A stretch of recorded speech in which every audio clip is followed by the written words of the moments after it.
wabarakatuh. Innal hamdalillah nahmaduhu wa nasta'inuhu wa nastaghfiruh wa na'udzu billahi min shururi anfusina wa min sayyiati a'malina may yahdihillahu fala mudilla lahu wa may yudlil fala hadiya lahu. Ba'd. Bapak, Ibu, Saudara, sahabat yang dimuliakan Allah, ada sebuah hadis di Sahih Bukhari. Satu kali Nabi, kata Imran bin Husain dan Ali bin Abi Thalib, tapi sahibul kisahnya, pelaku kisah yang menyaksikan itu namanya Imran bin Husain. Imran bin Husain ini menceritakan tentang Nabi, lalu tapi siapa dia Imran bin Husain? Kita ceritakan dulu ya. Kenapa hadis ini muncul? Imran bin Husain, dia dan Abu Hurairah satu angkatan. Abu Hurairah Islamnya waktu Fatu Mekah. Kapan Mekah dibuka? Setelah Nabi meninggalkannya, tahun ke-8. Imran bin Husain, ayahnya Imran ya, dan Husain pakai shad, bukan Husain.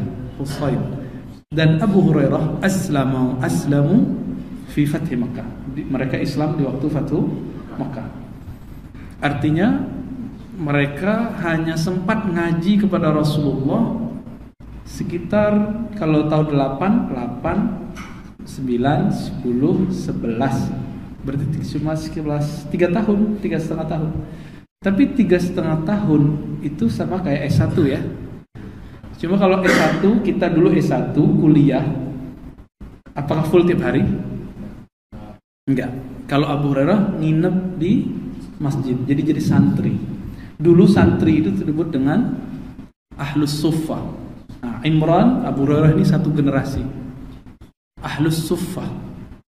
Ahlus Suffah ini mereka emang gak ada kerjaannya kecuali hanya menemani Nabi sholat, bahkan Nabi makan. Kalau tidak bersama istrinya, maka Nabi selalu makan bersama mereka. Nabi tidak mau makan kecuali mereka makan.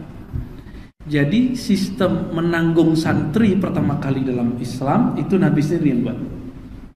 Makanya sampai hari ini negeri yang paling banyak menanggung santri salah satunya Indonesia. Di daerah Parung, Jakarta, mungkin ada orang Jakarta sini yang hijrah, atau orang Banten atau Bogor. Nah, di sana ada namanya pesantren Nurul Iman, keturunan Nabi namanya Habib Mahdi As-Saggaf. Di masa hidupnya menanggung santri 11.000 dari kantongnya sendiri. 11.000 gurunya semuanya. Kalau 11.000 sepekan udah 1 M kali ya.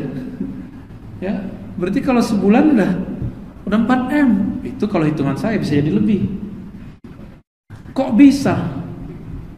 Habib kerja ngapain? Kerjanya cuma ngabdi ke umat.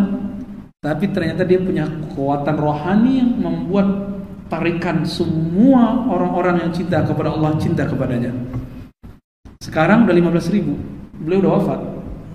Anaknya, istrinya, udah itu yang ngurus. Dan itu terbanyak hari ini. Belum ada di dunia sebanyak itu. Ya, mungkin di Mesir juga ada, tapi nggak sebanyak itu, Ustaz ya. Di Yaman ada nggak sebanyak itu? Ini terbesar ini. Cuma Indonesia ini kan senangnya bukan nama ustadz-ustadz yang begini, senangnya sama ustadz-ustadz yang show up. Nggak senang sama ulama langit, senangnya sama ulama bumi. Ya, oke.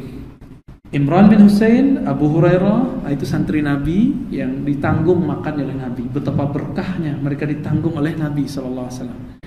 Saya nggak lama ngaji sama orang Arab, seperti yang dikatakan Ustaz Al-Nof ya. Saya ngaji itu sama orang Arab 2006, jadi itu semester pendek. 2007 semester pendek karena lolos. Jadi kayak ada ngajinya, ada semester pendek, ada ujiannya. Masuk itu ada ujian masuknya. Tapi kemudian ketika mau sudah ternyata terjadi masalah di Timur Tengah karena Yunani, ada masalah ekonominya 2008. Jadi kita nggak, seharusnya daurahnya di sana, di Suriah. Dan setelah itu Suriah konflik ya. Namun apa yang saya rasakan, saya membandingkan diri saya dengan Abu Hurairah. Kalau saya cuma ngaji beberapa waktu kepada ulama yang keturunan Nabi dan berguru dan punya silsilah kepada Nabi keilmuannya, efeknya saya baca buku setahun sama kayak ngaji sebulan itu. Rasanya Pak sama. Kita galau setiap hari itu, galau ini yang benar yang mana sih? Yang sahih yang mana? Ahlul haq itu yang mana? Yang ahlus sunnah yang mana? Sampai pusing kepala itu mau pecah rasanya. Tapi sama ahlinya gampang sekali. Keseleo, terkilir di otak ya. Ada salah jalan pikiran itu dilurusinnya gampang sekali. Cuma dalam bertemu sebentar, dialog sebentar.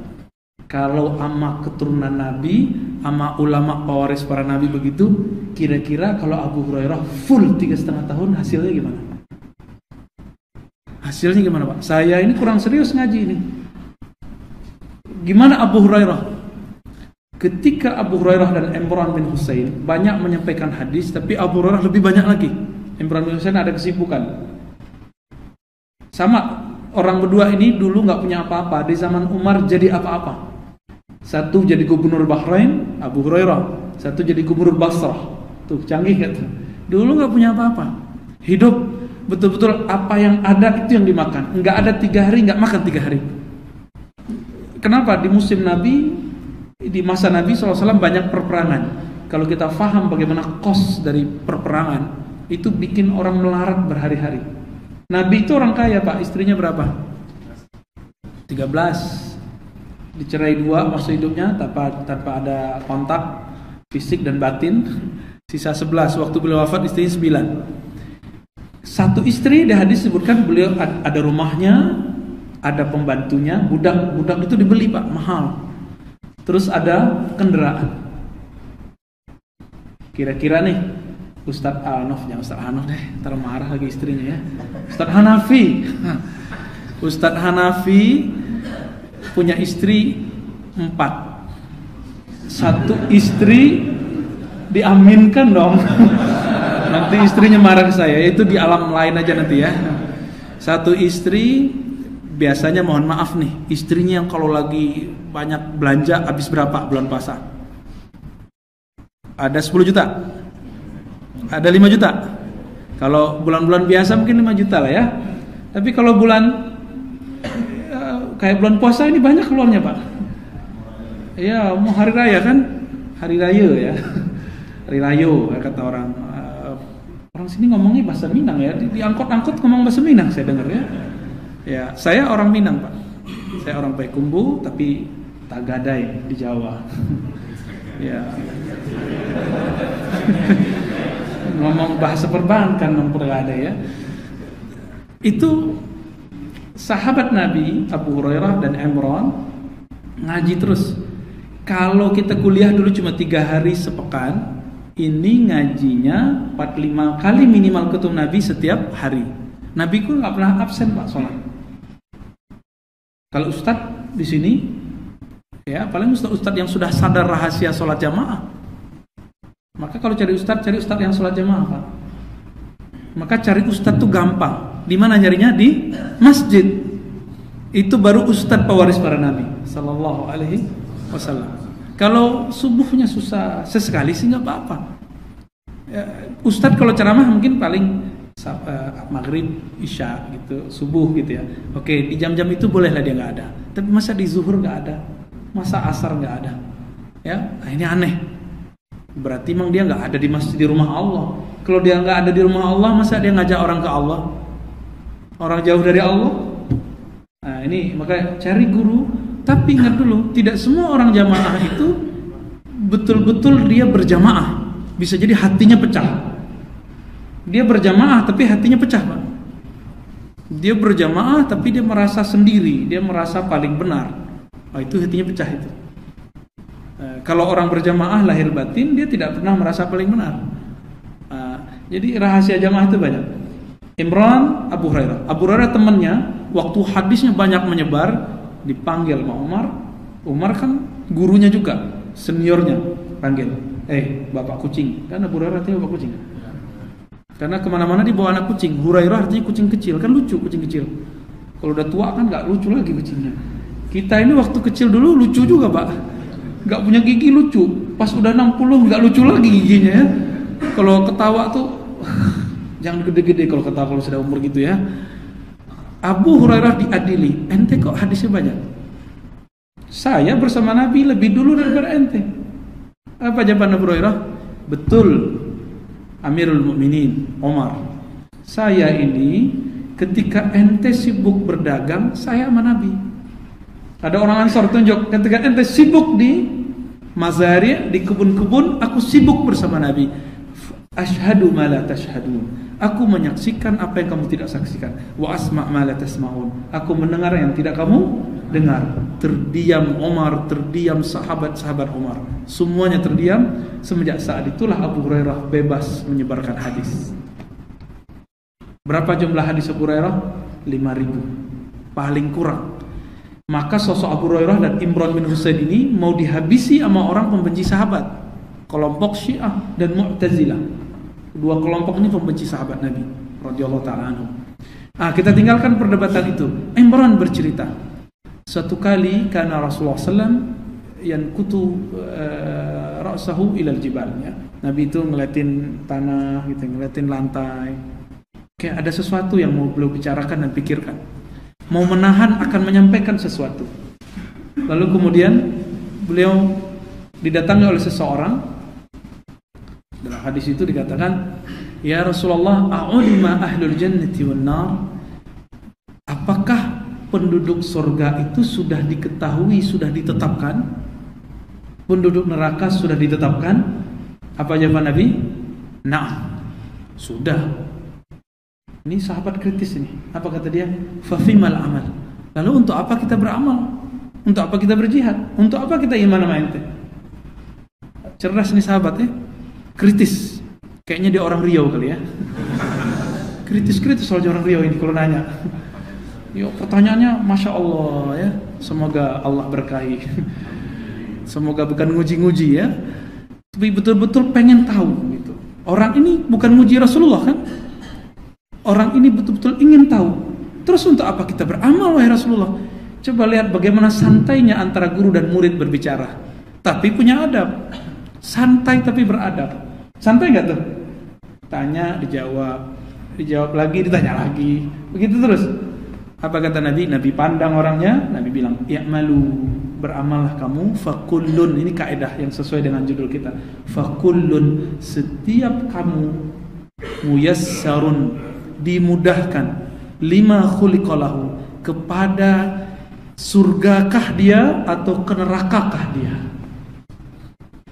Contohnya, diajak kajian gampang ikutnya, insya Allah itu ahli surga itu. Tapi kita nggak boleh pastikan dia ahli surga. Itu akidah ahli sunnah, kecuali sahabat yang sudah dijamin masuk surga. Sahabat yang 10, kemudian sahabat ahli Badar, sahabat perang Uhud, sahabat perang Khandaq, sahabat Ashabur Ridwan, dan beberapa sahabat-sahabat yang disebutkan secara terpisah-pisah. Mereka dijamin masuk surga. Tapi kalau kita kan nggak ada jaminan. Karena kita nggak punya jaminan, kita mesti punya hubungan rohani lewat keilmuan dari guru-guru kita yang bersambung kepada mereka, supaya nanti mereka bilang, aku punya murid, mana muridku? Aku nggak mau masuk surga sampai aku ketemu muridku. Ntar muridnya ngomong gitu, aku nunggu muridku lagi nyebrang Shiratal Mustaqim. Tunggu dulu. Begitulah mereka berpegangan terus sampai sejauh mata memandang, baru mereka masuk surga. Sehingga yang tadinya mau jatuh-jatuh diangkat dari Shiratal Mustaqim. Ada yang sudah robek-robek kakinya, ada yang sudah kalalib, ya.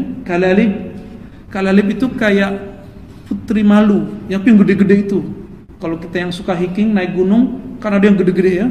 Kalau kena muka bisa zut, kena tangan bisa panjang. Tapi di sana kalalib itu diartikan duri raksasa. Kalau kita belum sampai, mereka tunggu.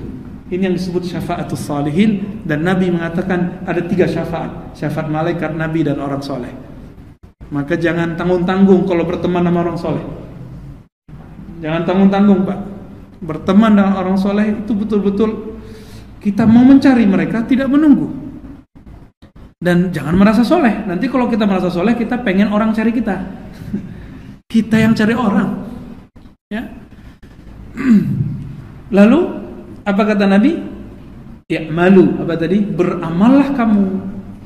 Berarti inilah bagian kita. Jadi urusan kita bukan ngurusin nama kita ada di surga atau di neraka. Pertanyaannya gini, Allah sudah tahu belum kita masuk surga atau masuk neraka? Sebelum surga neraka ada. Nah, kalau belum tahu, itu bukan Allah namanya. Kuliah dulu berarti Allahnya ya. Berarti bukan Allah. Allah itu tahu tanpa perlu belajar. Allah itu tahu tanpa perlu terjadi. Itu akidah Ahlus Sunnah yang Nabi ajarkan. Kalau kita tahu karena dikasih tahu. Sebelumnya belum tahu kan cerita Abu Ruh dan Imran bin Husain? Saya ceritakan baru tahu. Itu ilmu makhluk. Terjadi dulu, diceritakan dulu, baru tahu. Tapi cerita tentang ilmu Allah, Allah tahu tanpa kalimat tahu itu. Bahkan sebelum kalimat tahu itu ada, Allah sudah tahu. Ya, sebelum tahu itu ada, Allah sudah tahu. Kita ada urusan nggak sama itu? Nggak ada urusan. Urusan kita apa kata Nabi? I'malu, kamu beramal saja. Saat ini bapak saudara makan Allah minum, sadar nggak minum? Ini yang ditanggung jawabkan. Tapi orang tidur minum nggak sadar, itu tanggung jawab nggak nanti? Ya. Kita ini ada air khamar, tapi saya nggak tahu kalau ini khamar tua atau whisky atau apalah namanya, kita nggak tahu nama-nama itu ya. Kata orang whisky kita bilang whisky, kata orang bilang vodka kita bilang vodka, kita kira kopi, ternyata ya kita nggak tahu. Lalu kita minum, kena nggak? Enggak. Nah, jadi dihukumi bukan pada aktivitasnya, tapi pada kesadarannya. I'malu itu artinya kamu beramallah dengan sadar. Beramallah dengan sadar. Nabi Khidir, kita nyebutnya Khidir ya, aslinya Khadir. Nabi Khidir itu bunuh anak kecil. Itu kesadaran dia atau kesadaran Allah? Kesadaran Nabi Khidir mana tahu apa takdir anak ini. Tapi kalau kesadaran Allah, ilmu Allah, anak ini kalau gede pasti membuat orang tuanya sesat. Maka diizinkan Allah untuk membunuhnya. Berarti dia membunuh pakai ilmu Allah, bukan pakai ilmu Khidir. Gitu. Ketika ada perahu-perahu berjejeran, dibolobangi kecil-kecil satu-satu. Akhirnya ketika orang naik, ya karam semua. Apa yang terjadi? Orang marah kepada Nabi Khidir. Musa marah. Apa-apaan ente ini? Udah habis bunuh orang, terus jebolin perahu orang. Tapi ada kontrak belajar kan? Cuma 3 kali ngingkar, tidak boleh dikasih ilmu lagi. Ingkar 3 kali. Ini berikut. Nah, pendek cerita, apa jawaban Nabi Khidir? Wa ma fa'altuhu min amri atau an amri Ustaz? Min amri ya. Tidaklah aku melakukan itu min amri, dari perintah ilmuku, kesadaranku, tapi ada titah wahyu.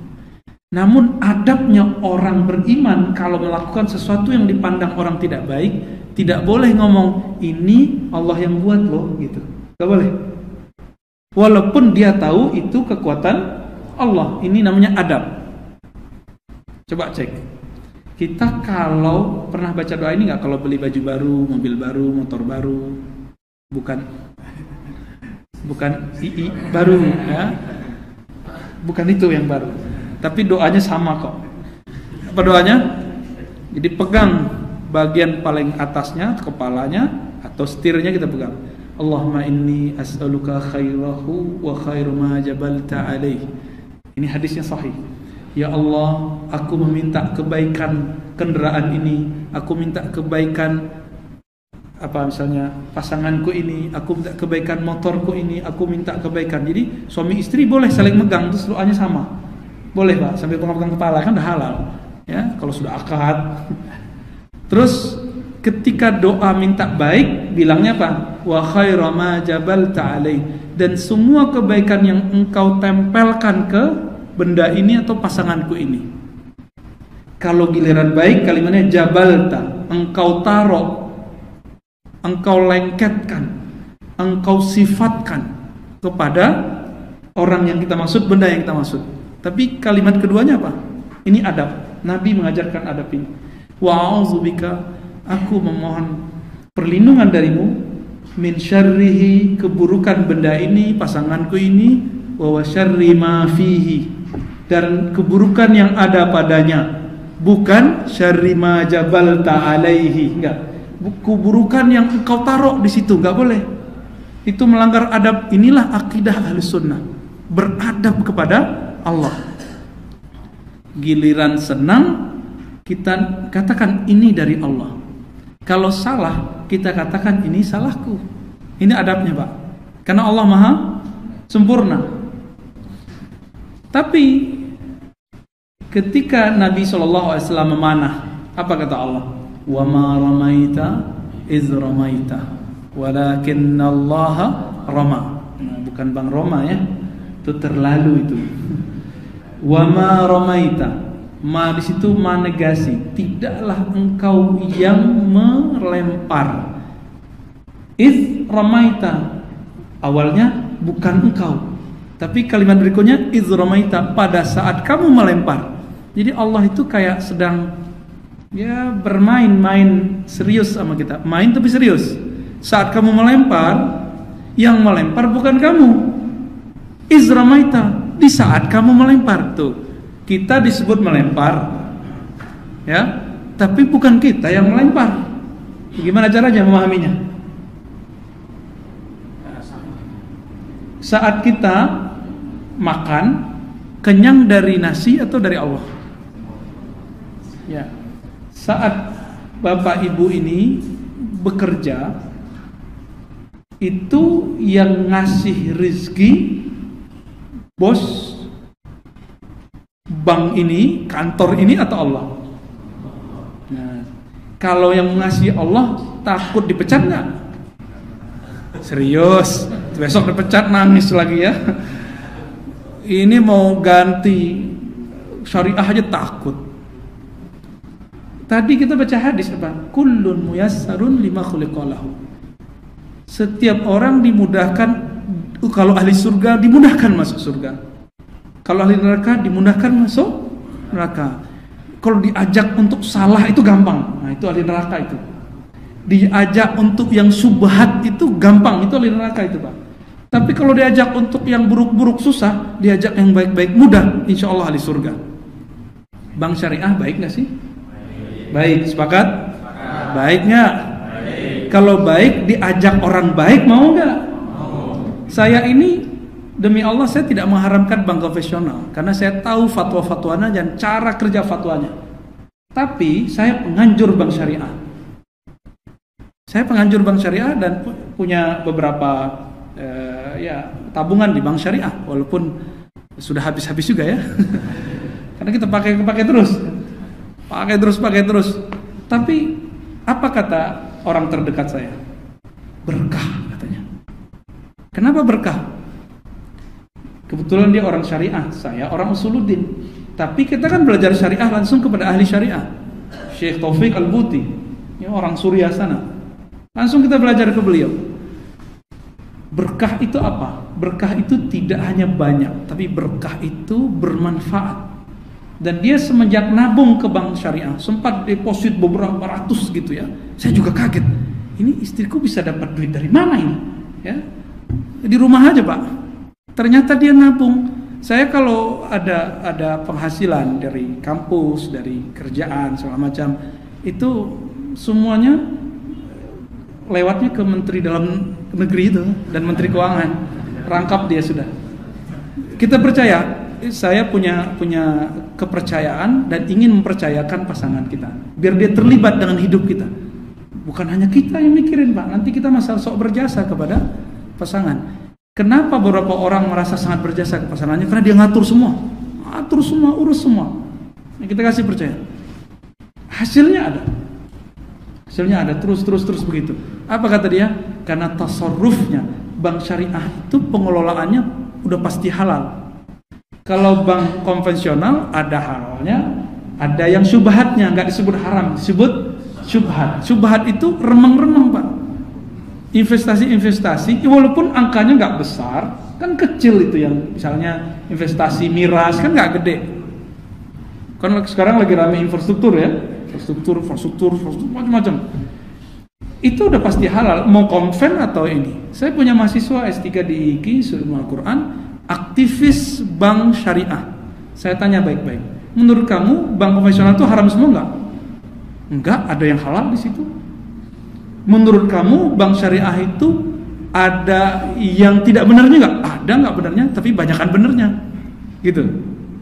Namanya ini produk manusia, pasti ada kekurangannya. Ini saya cerita Pak, sebelum kita menuntaskan hadis itu, karena kebetulan di bank ya, kebetulan ini, kebenaran sebenarnya ya. Tahun 83 Mesir mengeluarkan, Darul Ifta-nya mengeluarkan fatwa bank itu haram semua. Karena konsepnya semua yang bertambah haram.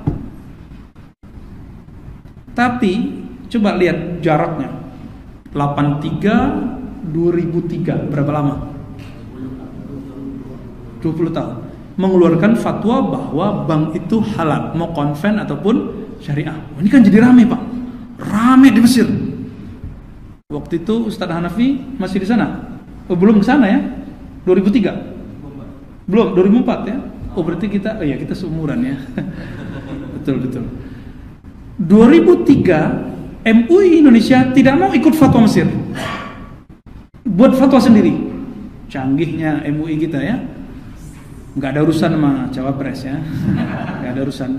Jauh-jauh waktu itu kan dia enggak ada pikiran juga jadi Cawapres gak ada urusan. Sekarang kita ngomong no pemilu ya. Kita ngomong tahun 2003. 2003 MUI sudah mengkaji sedalam mungkin lalu menghasilkan fatwa bahwa kita mengharamkan bank konven. Tapi tidak diem. Apa kesalahan Darul Ifta tahun 83? Mengharamkan bank tapi tidak bank syariah. MUI kita walaupun telat 2003 haramkan, 2004 jadi DSN, jadi bank syariah. Maka Indonesia termasuk negara yang paling bagus otoritas bank syariahnya secara keilmuan.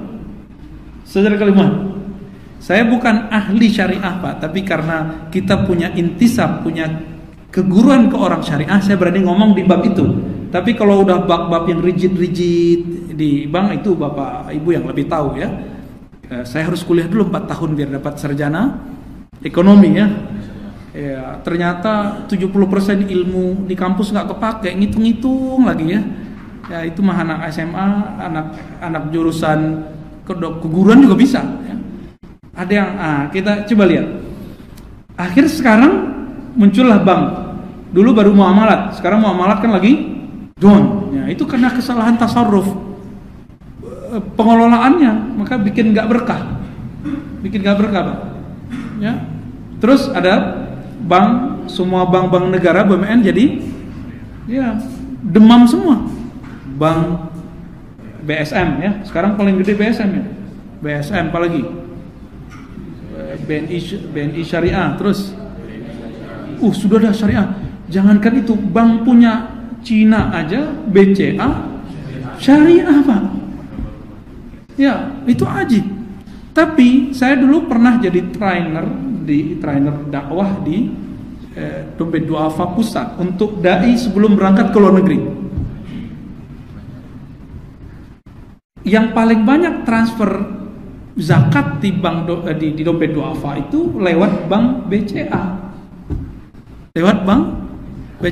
Gitu. BNI syariahnya nggak banyak, BSM-nya nggak banyak. Ini menunjukkan bahwa perputaran ada analisa ya. Mungkin muslim yang kaya-kaya belum terlalu banyak, bisa jadi. Atau yang kaya-kaya itu belum percaya dengan bank syariah, bisa jadi masih percaya dengan bank yang ngasih banyak diskonnya banyak. Ya kan? Kalau punya kredit kartu BCA kan banyak diskonnya. Ini diskon di mana-mana. Kayaknya kalau bisa diskon ke alam kubur kayaknya bisa juga ya. Bank cubur BCA ya. Tapi itu bayangkan tapi itu bukan hal yang baru Pak. Di Inggris bank yang dipimpin oleh non muslim itu mereka buka bank syariah. Jadi apa yang dilakukan BCA tidaklah aneh. Kalau Kepri nggak mau segera, ketinggalan zaman. Ya, biasanya prosesnya berapa lama Pak? Dari konven ke syariah ini? 2-3? 2 tahun ya. Nah, semoga ini pertanda kullun muyassarun lima khuliqalahu. Setiap orang akan dimudahkan, dia ahli surga, dimudahkan untuk makan yang jelas halalnya. Kalau ahli neraka dimudahkan untuk makan yang masih syubhat kehalalannya, gitu ya. Saya walaupun masih ada ya kita punya kartu konven, tapi kita termasuk penganjur bank syariah. Kita belum bisa lepas semua Pak dari bank konven. Iya, itu jelas. Duit itu kan yang buat BI, kan yang punya otoritas BI, walaupun kemudian mungkin ada vendor-vendor kita nggak tahu ya. Kalau mengharamkan bank secara mutlak itu juga ngaco. Nggak boleh mutlak, dia harus didefinisikan secara detail. Kenapa haram, kenapa tidak haram, kenapa syubhat, itu harus detail. Kalau bilang nggak boleh, kan sekarang banyak gerakan anti riba, ternyata maknanya anti bank. Kan beda riba dengan bank. Coba, di zaman Nabi kalau disebut riba, itu riba yang ada di zaman Nabi apa? Itu yang dimaksud. Riba tradisional kan masih ada ya. Oh, riba lintah darat yang kita maksud, itu yang masih bertahan ribanya. Itu jelas haramnya, nggak ada cerita lagi.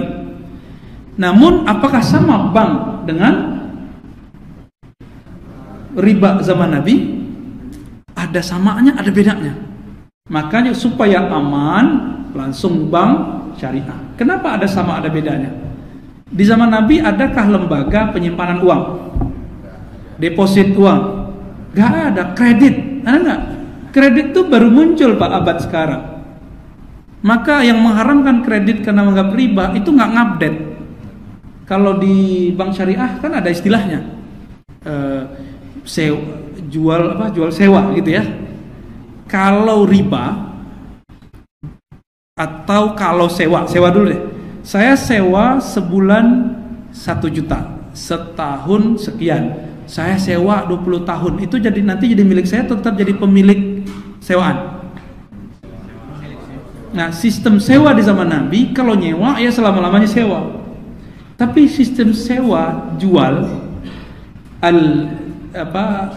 bahasa Arabnya al-iktira, al-iktira al-muntahi bitamlik. Sewaan yang berujung kepada kepemilikan. Itu enggak ada di zaman Nabi. Enggak ada di zaman Nabi satupun transaksi itu. Jika di dalam ilmu syariat, ilmu fikih ada 24 transaksi, maka ini transaksi baru ke-25. Sekitar itu. Jadi pas kita hitung-hitung di dalam syariat, dalam fikih itu ada 24 transaksi. Yang tradisional di zaman Nabi. Ini enggak ada, maka mesti ini transaksi yang ke-25. Maka harus ada hukum barunya, harus ada dalil yang berkaitan dengan itu. Bukan hukum sewa, bukan hukum beli. Maka digabung namanya. Transaksinya mirip sewa, tapi nanti kalau selesai jadi milik kita. Ada nggak di zaman Nabi begitu? Nggak ada ya. Maka kemudian masuk ke ranah perbankan. Itu yang kata teman saya tadi, bahwa di bank konven itu juga masih ada dan halal. Di bank syariah juga ada, bahkan flat, ya, tapi depannya lebih gede, kan gitu. Cuma kenapa kita takut untuk hijrah? Karena kita takut masa depan, takut nanti gajinya atau takut apanya, itu yang kita takutkan. Tapi coba lihat, mau dimudahkan jadi ahli surga, kita harus punya kehendak untuk cepat menjadi ahli surga. Ketika Allah sudah membukakan jalan, gubernurnya sudah ketuk palu, siapa yang gerakin dia? Allah.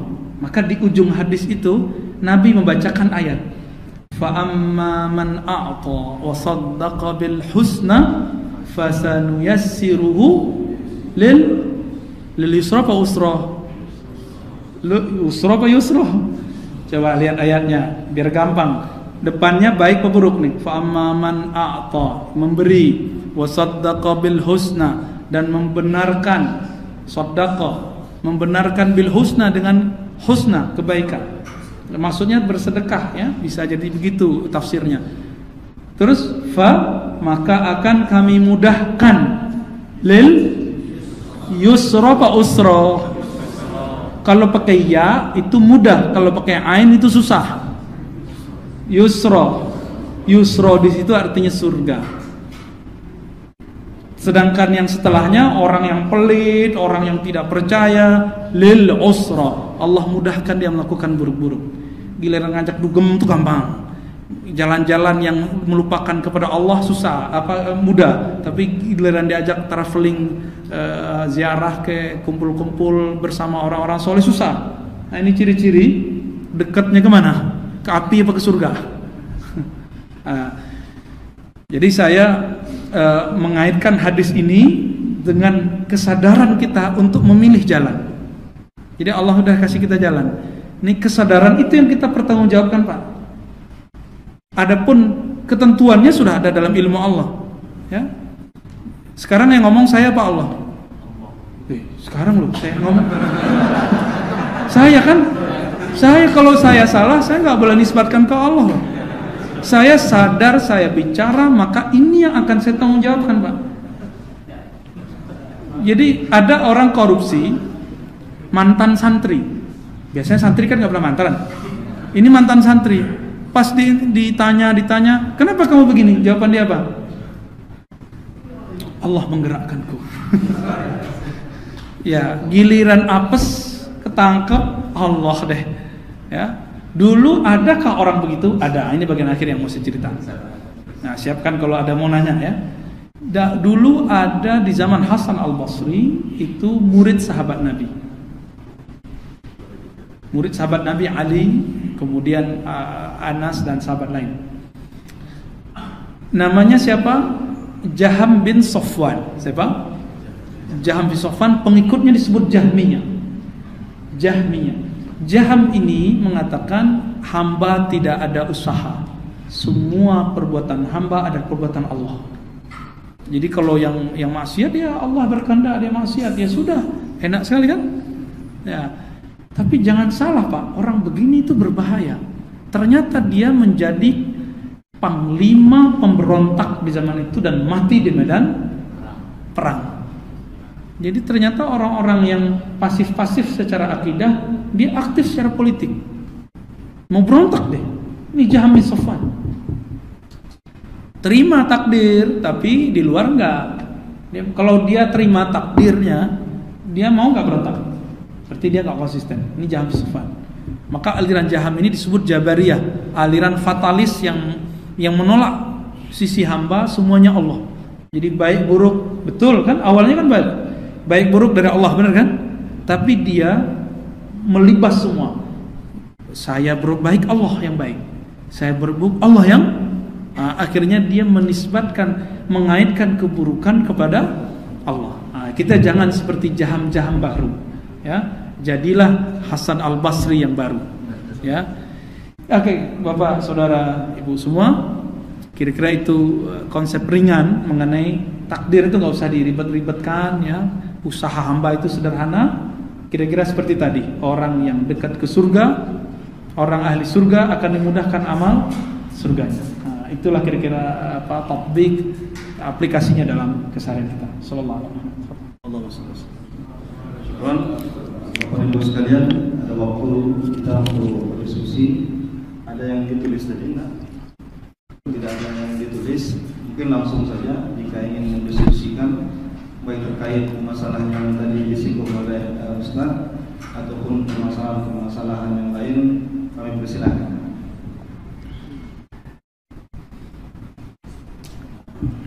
Ada Mas Sofir mau tanyakan mungkin? Sudah ya? Cukup. Kayaknya udah mau pulang ini. Ustaz Abu Hamid, Fadhol. Kita dulu kan Ustaz Abu Hamid, nanti setelah itu Bapak ya. Oke. Imam masjid besar. Ya. Assalamualaikum warahmatullahi wabarakatuh. Yang ingin saya tanyakan Ustaz, dulu tapi sudah lama juga sih bacanya, kisah tentang yang anak kecil kafir dan mukmin itu Ustaz. Yang kalau orang mukmin itu kan nanti jatahnya ke surga. Sementara orang-orang kafir itu jatahnya adalah neraka. Sementara orang-orang bayi anak kecil tempatnya adalah tergolong orang-orang yang selamat.